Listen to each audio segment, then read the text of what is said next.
100 crore Covid vaccine dose का आंकड़ा पार कर जाएं, ये सिर्फ एक आंकड़ा नहीं है, एक बड़ी उपलब्धि है, गर्व का विषय है और साथ ही साथ संक्रमण को कम करने में एक महत्वपूर्ण पहल भी है। इस पूरे सफर को कैसे देखते हैं? चूंकि टीकाकरण पर राष्ट्रीय तकनीकी सलाहकार समूह से आप जुड़े रहे, उसकी आपने अध्यक्षता भी की, जो कोविड-19 से जुड़ा विभाग रहा। कैसे देखते हैं इस पूरे सफर को?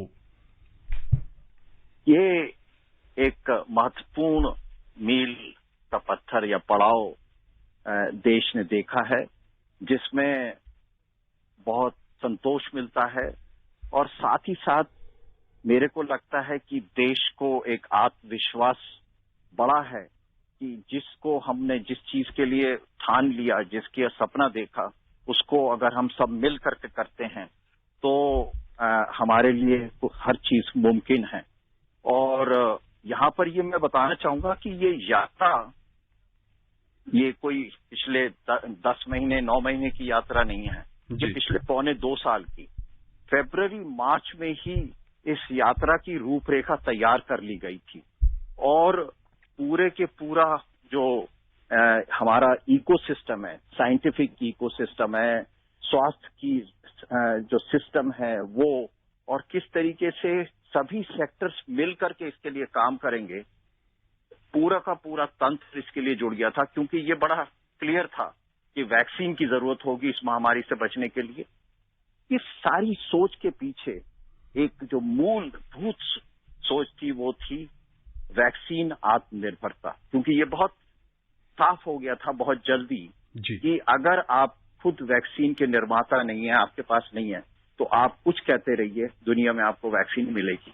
और यहाँ पर हम एक तरफ हमारे वैज्ञानिक हैं, हमारे इंडस्ट्री के लीडर्स रहे, हमारे चिकित्सा के कर्मचारी हैं, फ्रंटलाइन वर्कर्स हैं, एडमिनिस्ट्रेशन है, सबने जो मिलकर जो काम किया वो तो एक बहुत बेहतरीन एग्जाम्पल बना। लेकिन दूसरी तरफ जो शीर्ष नेतृत्व मिला इस पूरे कार्यक्रम को वो अनप्रेसिडेंटेड था। यानी कि रोजाना डेली बेसिस पे जिस कार्यक्रम की मॉनिटरिंग शीर्षस्थ लेवल पे हो रही हो, वो सक्सेस ना हो, ऐसा हो नहीं सकता। और यही कारण है कि हमने जिस तरीके से अपने लिए मील के पत्थर या पड़ाव रखे थे, उन पड़ाव को हम पार करते आए हैं। हमारी यात्रा भी खत्म नहीं है, कोविड भी खत्म नहीं हुआ है, अभी टीकाकरण भी हमें काफी करना है।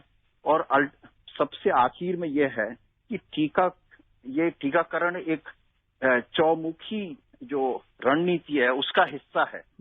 आखिर में इस देश को, और उसके लिए जो रणनीति है, तो आने वाले समय में ऐसे और भी बहुत महत्वपूर्ण पड़ाव आने वाले हैं। तो इसको मैं एक शुभेच्छा की तरीके से देखता हूं पूरे समाज के लिए। और खास तौर पे मैं बधाई देना चाहूंगा अपने भारतीयों को, जिन्होंने इस वैक्सीन के कार्यक्रम में बढ़ चढ़ करके उत्सुकता से और उत्साह से हिस्सा लिया है।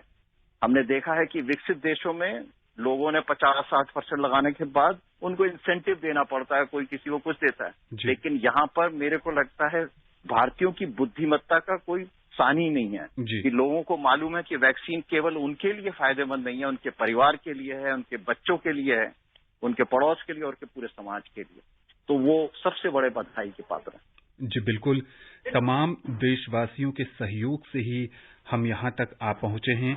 डॉक्टर अरोड़ा, ये एक पड़ाव है, जैसा आपने कहा, सरकार का लक्ष्य है 100% टीकाकरण। अब भी जो लोग रह गए हैं, जिनके मन में हिचक है, शंका है वैक्सीन को लेकर, इस चुनौती से पार पाना कितना मुश्किल है और इसके लिए क्या किया जा रहा है? मैं यहाँ कहना चाहूंगा कि जो वैक्सीन के प्रति हिचक है, ये इसके बारे में पहले से ही अनुमान लगाया गया था पिछले साल सितंबर, अक्टूबर, नवंबर में, और उसके लिए एक वृहद नीति बनाई गई और एक चौमुखी रणनीति बनाई गई कि इसका किस तरीके से कार्यान्वयन किया जाएगा। और इसमें हमने पोलियो का और खसरा का और बाकी टीकाकरण कार्यक्रम है, उनका पूरा का पूरा जो अनुभव था उसका निचोड़ डाला। और इस वजह से जो कार्यक्रम का जन सहयोग है, जनता का जुड़ाव है, जन आंदोलन का जो रूप लिया है, उसके लिए एक 360 डिग्री अप्रोच रही कि हर एक चैनल को यूज किया जाए कम्युनिकेशन के, वो चाहे चैनल मीडिया हो किसी तरीके का भी, वो वर्नाकुलर लैंग्वेज में किया जाए, चिकित्सा कर्मचारियों और फ्रंट लाइन वर्कर्स के थ्रू करा जाए, टारगेटेड कम्युनिकेशन जैसे स्टूडेंट्स हैं, सरपंच हैं, इस तरीके से टारगेटेड कम्युनिकेशन किया गया। और आशा और एएनएम बहन जी और आंगनवाड़ी वर्कर के लेवल पे 1-to-1 लोगों से बातचीत की गई। तो इस तरीके से हर एक को, जैसे हॉकी के अच्छे गेम में 1-to-1 मार्किंग की जाती है, आपको मालूम है कि समस्या हो सकती है, तो हर व्यक्ति को किया गया और यही कारण है। लेकिन यहाँ पर मैं ये भी कहना चाहूंगा कि आने वाले जो हमारे 20-30 करोड़ लोग रहते हैं, जिनको एक भी डोज, 20-22 करोड़ हैं जिनको एक भी डोज नहीं मिली है, उनके लिए हमें ज्यादा मेहनत करनी होगी और उसके लिए तैयारी देश को करनी पड़ेगी अच्छे तरीके से। जी बिल्कुल, उसके लिए तैयारी भी चल रही है और इस कार्यक्रम का मकसद भी यही है कि जितने भी लोग आकाशवाणी के इस कार्यक्रम को और दूसरे कार्यक्रमों को सुनते हैं, आप जैसे स्वास्थ्य विशेषज्ञ हमेशा उनको ये बताते हैं कि 2 वैक्सीन जो इस समय भारत में उपलब्ध हैं या स्पुतनिक वी को मिलाकर 3 वैक्सीन जो उपलब्ध हैं, ये तीनों पूरी तरह सुरक्षित हैं। जांचने परखने के बाद ही इसका उपयोग किया जा रहा है। ऐसे में अगर आपके मन में किसी भी तरह की कोई शंका है तो आप अपने डॉक्टर से बात कर सकते हैं। टीकाकरण केंद्र पर जाइए, वहां भी चिकित्सक उपलब्ध होते हैं, वहां वो आपके सवालों का जवाब देंगे। लेकिन टीका जरूर लगवाइए, अपने स्वास्थ्य के लिए, अपने परिवार के लिए, समाज के लिए, और इस देश को कोरोना से मुक्त बनाना है तो टीका लगवाना बेहद जरूरी है। कार्यक्रम में पहले कॉलर जुड़ गए हैं, राजधानी दिल्ली से धर्मवीर जी हैं। धर्मवीर जी, स्वागत है आपका। आनंद जी, नमस्कार। नमस्ते। मैं धर्मवीर जी, अपना सवाल पूछिए।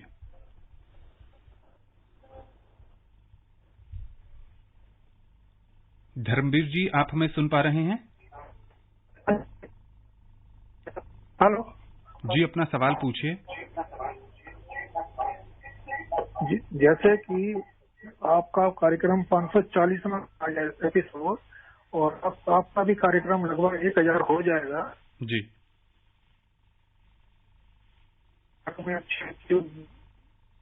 इसमें face to face doctor center पे नहीं दे पाएंगे, इतनी तसल्ली से आप डॉक्टर साहब हमें जानकारी देते हैं, इनके लिए बहुत बहुत धन्यवाद जी। जैसे कि एक महान आंदोलन आप लोगों की तरफ से चलाया जा रहा है टीकाकरण, इसके लिए भी आपको बहुत बहुत शुभकामनाएं। बहुत ये है डॉक्टर साहब, एक छोटी सी बात मैं कई बार पूछ चुका हूँ, जो बेघर लोग हैं जी, उनके लिए कोई डॉक्यूमेंट उनके पास नहीं है, उनके लिए कुछ व्यवस्था बनाई जाए, क्योंकि मैं एक को लेके गया था, उसका टीका नहीं लग पाया, बड़ी परेशानी हुई।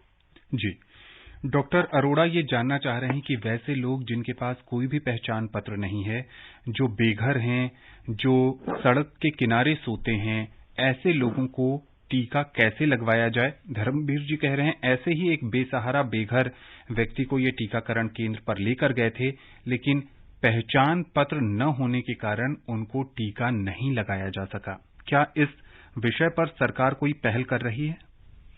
तो ये एक बहुत महत्वपूर्ण है, क्योंकि एक क्या कहना चाहिए, एक महत्वपूर्ण हिस्सा हमारी आबादी का ऐसा है जिसके पास पहचान पत्र नहीं होता है या जिनका कोई घर नहीं है, जो आप बात कर रहे हैं, जो बहुत ही गरीब हैं और ठौर ठिकाना नहीं रहता। तो ऐसी स्थिति में अगर हम उनके लिए विशेष कार्यक्रम बनाया गया है और जैसे धर्मवीर जी कह रहे हैं, अगर वो जाते हैं तो अपना टेलीफोन नंबर भी उसके सहारे जो है इन व्यक्तियों को वैक्सीन लगाया जा सकता है। और इस बारे में जो ये समस्या बताई गई है, ये कोशिश की जा रही है और मैंने बहुत अच्छी तरीके से इसको नोट कर लिया है और मैं इस बारे में और अधिक जानकारी पता करता हूं। अगर इसमें समस्या हो रही है तो उसका समाधान करने की पूरी कोशिश करेंगे कि अगले कुछ दिनों में ही जहां पर जिन क्षेत्रों में ये समस्या हो रही है वहां पर उसका निदान किया जा सके। जी, बहुत बड़ी तादाद में ऐसे लोग रह रहे हैं जिनके पास पहचान पत्र नहीं है। कई कारण हो सकते हैं पहचान पत्र नहीं होने के, लेकिन टीकाकरण अभियान से कोई छूट ना जाए, इसके लिए डॉक्टर अरोड़ा कह रहे हैं कि जो सरकार की तरफ से एजेंसियां काम कर रही हैं इस टीकाकरण अभियान को सफल बनाने के लिए, उसके माध्यम से बहुत जल्द ही कोई सकारात्मक रास्ता निकाला जाएगा। बिहार के बेगूसराय से आलोक जी जुड़ गए हैं। आलोक जी, कार्यक्रम में आपका बहुत बहुत स्वागत है। नमस्कार आनंद जी। नमस्ते। मैं आलोक बोल रहा हूँ, आनंद जी, बेगूसराय बिहार से। जी। मेरा एक सवाल था कि क्या कैंसर पीड़ित व्यक्ति को वैक्सीन लगाई जा सकती है, और एक सुझाव भी था। जी। सुझाव ये था कि हमारी गवर्नमेंट भी कहती है, और मैं आकाशवाणी के कार्यक्रमों में भी सुनता हूँ कि हम 100 करोड़ लोगों को वैक्सीन लगाने के करीब हैं। 100 करोड़ डोज वैक्सीन की लगाने के हम करीब हैं। डोज है, जबकि गवर्नमेंट भी ये कहती है कि हम 100 करोड़ लोगों को लगाने के करीब हैं। थोड़ा सा इसको देखिएगा।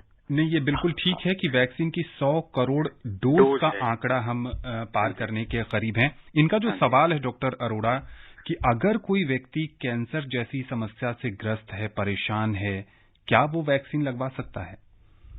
तो आलोक जी, ये बहुत ही महत्वपूर्ण सवाल है और ये बार बार उठता है लोगों के मन में। ये शंका बार बार उठती है कि अगर कोई बहुत बीमार है, कैंसर है या कोई और बीमारी है। वास्तव में ये है कि ऐसे व्यक्तियों को जब शुरू में टीकाकरण शुरू किया गया था वो प्राथमिकता की लिस्ट में थे। तो कैंसर के मरीज या कोई भी बीमार व्यक्ति वयस्क हो, अगर उसको अगर कोरोना की संक्रमण हो जाए तो गंभीर बीमारी और मृत्यु होने की संभावना 20 गुना ज्यादा होती है एक स्वस्थ व्यक्ति के मुकाबले। तो आप जिस व्यक्ति के बारे में पूछ रहे हैं उसको तुरंत कल ही कोरोना का टीका लगवाइए। अपने डॉक्टर्स को जरूर पूछ लीजिए, और इसमें टीका ना लगाने की कोई बात नहीं है। जो दवाई ले रहे हैं वो लेते रहें, उससे कोई फर्क नहीं पड़ता है। और जिनको बीमारियां हैं वो खास तौर पे उनको टीका का विशेष फायदा रहता है। जहां तक आप कह रहे हैं कि 100 करोड़ लोगों को टीका लगाना, वास्तव में हम लोगों को 130 करोड़ लोगों को टीका लगाना है। हमारे करीब 40-45 करोड़ बच्चे हैं और 90 करोड़ वयस्क हैं। तो प्राथमिकता के हिसाब से पहला काम हमारा है कि 90 करोड़ वयस्कों को टीका लगाया जाए, और इसमें से अभी तक करीब 70 करोड़ लोगों को, 72 करोड़ लोगों को टीका लगाया जा चुका है। तो करीब 80% संख्या वयस्कों में ये हो गई है जिनको टीका, कम से कम एक टीका लगा है, और 30% लोगों को, 30 से 33% लोगों को 2 टीके भी लग चुके हैं। और अभी पिछले 3 हफ्ते में ये हो रहा है कि दूसरे टीके की जो प्रपोर्शन है वो बढ़ गई है, और वो क्योंकि अब उनकी तारीख आ गई है तो वो लगेगा। हमें उम्मीद है कि इस साल के आखिर तक कम से कम हर एक व्यक्ति को एक टीका वयस्क को लग ही जाएगा, और बाकी दूसरा टीका अगले 1-आध महीने में लग जाना चाहिए। और इसके बाद बच्चों का टीकाकरण इतनी ही तन्मयता से और तत्परता से शुरू किया जाएगा जैसा कि वयस्कों में किया। जी बिल्कुल। मुंबई से राहुल पटेल जी जुड़ गए हैं। राहुल जी, कार्यक्रम में आपका बहुत बहुत स्वागत है। धन्यवाद आपका, और नमस्कार आपको भी और डॉक्टर साहब को भी। जी नमस्कार। जी, मेरे 2 प्रश्न है सर। जी। पहला प्रश्न ये है कि जिन्होंने पहली वैक्सीन ले ली है और दूसरी वैक्सीन आने तक वो लोग कितने सुरक्षित है, कितने टका तक सुरक्षित रहेंगे, वो मुझे बताइए। जी। और दूसरा प्रश्न ये है कि जैसे 12 से 18 वर्ष के बच्चों लोग के लिए वैक्सीन आने वाली है, लेकिन जो अभी 18 साल के हो गए हैं तो उनको अभी जो अभियान चालू वैक्सीन का, उसके अंदर वैक्सीन लेनी है, या सिर्फ 12 से 18 साल के बच्चे के जो वैक्सीन आएगी उसके अंदर वैक्सीन लेनी है? जरा ये डाउट क्लियर कीजिए। जी डॉक्टर अरोड़ा। हाँ जी, आपने बहुत अच्छा सवाल पूछा है। पहली बात तो ये है कि जो आंकड़े हमारे लगातार इस बारे में जांच कर रहे हैं कि जिसको टीका नहीं लगा है, जिसको एक टीका लगा है, जिसको 2 टीके लगे हैं, उसमें प्रतिरोधक क्षमता कितनी होती है। जी। तो ये बहुत एक सुकून देने वाली आपको जानकारी देता हूं कि एक टीका भी लग जाए तो मृत्यु से बचाव 97% हो जाता है, और 2 टीका लगने के बाद 98 से 99% बचाव रहता है। तो एक टीके से भी बहुत अच्छा बचाव है, और उसका एक कारण है कि जो पिछली दूसरी लहर चली तो उसमें 60-70% लोग एक प्राकृतिक तौर पे संक्रमित हुए कोविड वायरस की वजह से। जी। तो इस वजह से एक तरह से हमारे लोगों में एक दोहरा प्रतिरोधक क्षमता बनी, एक तो नेचुरल इन्फेक्शन की वजह से, दूसरा वैक्सीन। तो एक टीका लगवाने से जो है प्रतिरोधक क्षमता अच्छी हो जाती है, लेकिन 2 के बाद वो बिल्कुल पुख्ता हो जाती है और एक आप ये कहिए कि आप खाली आप ही का बचाव नहीं होता, लेकिन आपके चारों तरफ जो लोग हैं उनका भी बचाव बना होता रहता है। जी। डॉक्टर अरोड़ा, इनका जो दूसरा सवाल था कि जो बच्चे अभी अभी 18 वर्ष की आयु पूरी उनको की कौन सी वैक्सीन देनी है? हाँ, तो बच्चों में 18 साल जिसको हो गए हैं, कोई भी वैक्सीन, चाहे वो कोवैक्सीन है या कोविशील्ड है या स्पुतनिक, लगाई जा सकती है। और इन बच्चों को आप 18 साल के जो व्यक्ति हो गए हैं उनको आप टीकाकरण केंद्र पे जाएं और जिस तरीके से आपको लगा होगा वैसे ही आपके बच्चों को भी टीका लगाया जा सकता है, उसमें कोई नहीं है। बच्चों के बारे में, टीकाकरण के बारे में एक समग्र सा एक नीति बनाई जा रही है, जिसमें 2 से 18 साल के 17 साल, जब हम 18 बोलते हैं इसका मतलब 17 साल 11 महीने वो मतलब होता है। तो उन बच्चों के लिए एक समग्र सी नीति बनाई जा रही है, उनको कौन कौन सी वैक्सीन दी जा सकती है, कब दी जाएगी। और इसमें इस समय यहां पर यह भी बताना चाहूंगा कि इस समय 4 वैक्सीन का परीक्षण चल रहा है डिफरेंट स्टेजेस में। एक तो आपने ज़ाइकोवी डी जो डीएनए वैक्सीन दुनिया की पहली है, वो 12 से 17 के लिए है। दूसरा जो है कोवैक्सीन का ट्रायल खत्म हो गया है, उसके बारे में कुछ आगे रेगुलेटरी रिक्वायरमेंट्स हैं, वो 2 साल से 18 साल के बीच के लिए है। और 2 नई वैक्सीन और हैं, एक बायोलॉजिकल ई की कॉर्बावैक्स और एक सीरम इंस्टीट्यूट की कोवावैक्स। तो इस तरीके से 4 वैक्सीन बच्चों के लिए विशेष तौर पे तैयार की जा रही हैं, जिससे कि बच्चे हमारे लिए सबसे बहुमूल्य हमारे एसेट्स हैं, उनका भी उतनी तत्परता से इम्यूनाइजेशन किया जाएगा। लेकिन प्राथमिकता में उनको बाद में इसलिए रखा गया है कि बच्चों में संक्रमण तो होता है, गंभीर बीमारी नहीं होती, तो पहले जो वयस्क हैं उनको बचा लिया जाए और फिर उसके बाद बच्चों में टीकाकरण किया जाएगा। डॉक्टर अरोड़ा, इससे पहले कि अगले कॉलर के पास चले, एक और प्रश्न जहन में आ रहा है। जब वैक्सीन बच्चों के लिए शुरू होगी, मान जाइए जनवरी में शुरू होती है और उस समय किसी बच्चे की उम्र 17 साल 6 महीने है, तो उसको बच्चों वाली वैक्सीन की श्रेणी में रखा जाएगा या फिर 6 महीने के बाद उसको वयस्क वाली श्रेणी में वैक्सीन लगाई जाएगी? ये बहुत अच्छा। देखिए, ऐसा है कि अभी जो कोवैक्सीन का जो ट्रायल हुआ है उसमें वही वैक्सीन का ट्रायल हुआ है जो बड़ों में लगानी है। तो कोवैक्सीन बड़े हों या बच्चे हों 2 साल के बाद लगाई जा सकेगी। और इसी तरीके से जो ज़ाइकोवी डी है वो 12 साल से लेकर के अंत तक सभी को एक ही वैक्सीन लगाई जा सकती है। तो मेरे ख्याल से आपको अपना जवाब मिल गया होगा कि ये इतनी ज्यादा संचय की स्थिति किसी व्यक्ति के लिए नहीं रहेगी उस स्थिति में जब ये आएगा। गाजियाबाद से राम सिंह जी जुड़ गए हैं। राम जी, कार्यक्रम में आपका बहुत बहुत स्वागत है।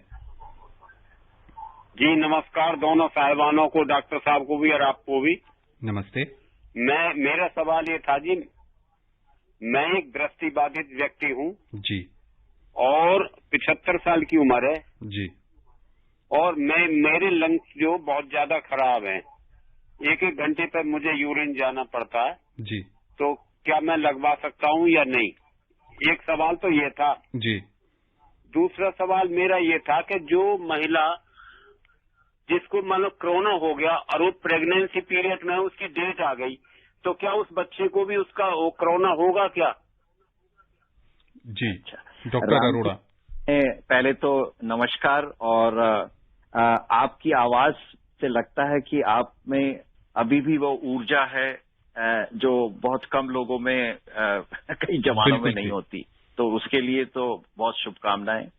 दूसरी पहली बात कि आपने कहा कि आपको फेफड़ों की कुछ बीमारी है और बार बार पेशाब करने जाना पड़ता है, तो आपको भी टीका लगाना चाहिए, आपको बहुत फायदा रहेगा, खास तौर पे क्योंकि अगर फेफड़ों की बीमारी है, उन लोगों को अगर कोरोना हो जाए तो बाद में गंभीर बीमारी होने की और आईसीयू में दाखिल होने की संभावना बहुत ज्यादा 20 गुना ज्यादा होती है। तो ऐसी स्थिति में आप तुरंत टीका लगवाइए, और अगर बार बार पेशाब आने की वजह से या तो गुर्दों में या कहीं और कोई परेशानी है, उससे भी कोई चिंता की बात नहीं है, वो टीका जरूर लगवा लीजिए। अब रहा दूसरा कि एक गर्भवती महिला को जिसको कोरोना हो चुका है, क्या उसको टीका लगना चाहिए? जरूर लगना चाहिए। क्यों? क्योंकि जिसको पहले कोरोना हो चुका है, आमतौर पे दोबारा जब उसको कोरोना होने की संभावना हो तो उसका असर कम होता है, लेकिन गर्भ के दौरान अगर कोरोना होए तो उसकी गंभीरता बढ़ जाती है, समय से पहले बच्चा हो जाता है और बच्चे की मां के पेट में ही मृत्यु भी हो सकती है। तो ऐसी स्थिति में अब हमने इस जुलाई के पहले हफ्ते से गर्भवती महिलाओं के लिए भी टीकाकरण की अनुमति दे दी है और आप जिन महिला के बारे में बात कर रहे हैं, गर्भवती महिला की, इनको जरूर टीका लगा लीजिए। लेकिन अगर अगले 4 हफ्ते में उनकी डिलीवरी होने की संभावना है, यानी कि आज जैसे 20 अक्टूबर है और अगले 1 महीने के अंदर, 4 हफ्ते के अंदर, यानी 20 नवंबर के बीच इसमें डिलीवरी होनी है, तो रुक सकते हैं। डिलीवरी के फौरन बाद टीका लगाया जा सकता है। डॉक्टर अरोड़ा, ये एक चीज और समझना चाह रहे थे कि अगर कोई गर्भवती महिला को कोरोना संक्रमण हो गया, संक्रमण के दौरान ही वो शिशु को जन्म देती है, तो क्या शिशु को भी कोरोना संक्रमण हो सकता है? शिशु को संभावना है, लेकिन बहुत ज्यादा नहीं। तो अगर मैं 100 महिलाएं लें या 10 महिलाएं लें ऐसी जिसको कोरोना हुआ और कोरोना के दौरान ही प्रसव हो जाए, तो उनमें से 10 में से 1 बच्चे को कोरोना हो सकता है, बाकी 9 बच्चों में कोरोना नहीं होता। तो इसका मतलब ये है कि अगर कोरोना हुआ है गर्भवती महिलाओं को और वो प्रसव में जा रही है, तो ऐसी महिला को एक अस्पताल में, या तो डिस्ट्रिक्ट अस्पताल या थोड़े से बड़े अस्पताल में ले जाया जाए कि अगर बच्चे को कोई समस्या है तो उसका तुरंत निदान किया जाए और फिर इलाज किया जाए। क्योंकि ये बच्चे अगर उनको तकलीफ हो, आमतौर पे उनको अगर मां से बीमारी मिलती भी है तो ठीक हो जाते हैं, लेकिन कभी कभी वो बहुत गंभीर बीमारी में हो सकता है। तो इसलिए ऐसी जगह में जाना चाहिए जहां पर जो छोटे बच्चे हैं, समय से पहले बच्चे हो जाते हैं या जिनको कोरोना से कॉम्प्लिकेशन होने की संभावना है, वहां पर उसका इलाज किया जा सकता है। बिल्कुल ठीक। बड़ौद से महेश शर्मा जी जुड़ गए हैं। महेश जी, कार्यक्रम में आपका बहुत बहुत स्वागत है। नमस्कार जी। नमस्ते। मैं ये मालूम करना चाह रहा जी, हम कोरोना से कैसे जीत सकते हैं, क्या क्या उपाय करें जी इसके लिए? कोरोना से कैसे जीत सकते हैं, इस दिशा में पूरा देश और पूरा विश्व लगा हुआ है, अथक परिश्रम कर रहा है। डॉक्टर अरोड़ा, अब क्या कहेंगे? इसके लिए एक चौमुखी उस पे आक्रमण करने की जरूरत है कोरोना का। नंबर 1 कि जो टीकाकरण कार्यक्रम है, हर एक व्यक्ति, आप और आपके परिवार में जो भी वयस्क हैं उनको टीका लगवाइए, नंबर 1। नंबर 2 कि अगर किसी को कोई ऐसा हल्का बुखार या जुकाम सा होता है, तुरंत जाके जांच कराइए जिससे समय पे इलाज हो सके। और मैं यहां ये बताना चाहूंगा कि पिछले 6-8 महीने में स्वास्थ्य सेवाओं को बहुत अधिक तेजी से सुदृढ़ किया गया है। छोटे छोटे अस्पतालों में भी अब ऑक्सीजन उपलब्ध है, तो स्वास्थ्य सेवाओं को सुदृढ़ करना एक दूसरा पाया है उसको करने का। तीसरा, सारे हिंदुस्तान में जगह जगह से कोरोना बीमार लोगों से सैंपल उठाए जाते हैं कि वायरस अपना रूप तो नहीं बदल रहा, कोई नया वायरस तो नहीं निकल के आ रहा। जैसे डेल्टा वायरस ने एक तबाही मचाई थी दूसरी लहर के दौरान, ऐसा कोई और वायरस तो नहीं आ रहा। तो ये भी एक उस कोरोना को हराने का एक तरीका। और चौथा, जो सबसे महत्वपूर्ण है और जिसमें हम सब सहयोग देना अत्यंत आवश्यक है, कि हम कोरोना उपयुक्त व्यवहार बनाए रखें। बिल्कुल, कोविड प्रोटोकॉल का पालन बहुत जरूरी है। और उसमें मास्क लगाने के साथ साथ जब हम सुरक्षित दूरी का पालन करना और सैनिटाइजर से अपने हाथ को सैनिटाइज करना बेहद जरूरी है। डॉक्टर अरोड़ा, कार्यक्रम में अब समय नहीं है कि आपसे किसी और विषय पर चर्चा की जा सके। आकाशवाणी के खास कार्यक्रम से जुड़ने के लिए और विशेषज्ञ राय साझा करने के लिए आपका बहुत बहुत शुक्रिया। धन्यवाद जी, बहुत बहुत शुक्रिया।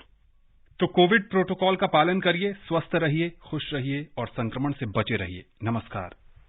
कोविड-19 विशेष कार्यक्रम के अंतर्गत अभी आप सुन रहे थे कोरोना वायरस संक्रमण की वर्तमान स्थिति पर चर्चा, जिसे प्रस्तुत कर रहे थे आकाशवाणी संवाददाता आनंद श्रीवास्तव। इस कार्यक्रम में आमंत्रित स्वास्थ्य विशेषज्ञ थे टीकाकरण पर राष्ट्रीय तकनीकी सलाहकार समूह के अध्यक्ष डॉक्टर N.K. अरोड़ा। ये कार्यक्रम आकाशवाणी के समाचार सेवा प्रभाग द्वारा प्रस्तुत किया गया। इसे आप हमारे mobile app news on AIR और YouTube channel news on AIR official पर भी सुन सकते हैं। इस कार्यक्रम के संबंध में अपनी प्रतिक्रिया आप हमें ईमेल कर सकते हैं। पता है airnsttalks@gmail.com। इस कार्यक्रम को फिर से सुनने के लिए लॉग ऑन करें हमारी वेबसाइट newsonair.nic.in।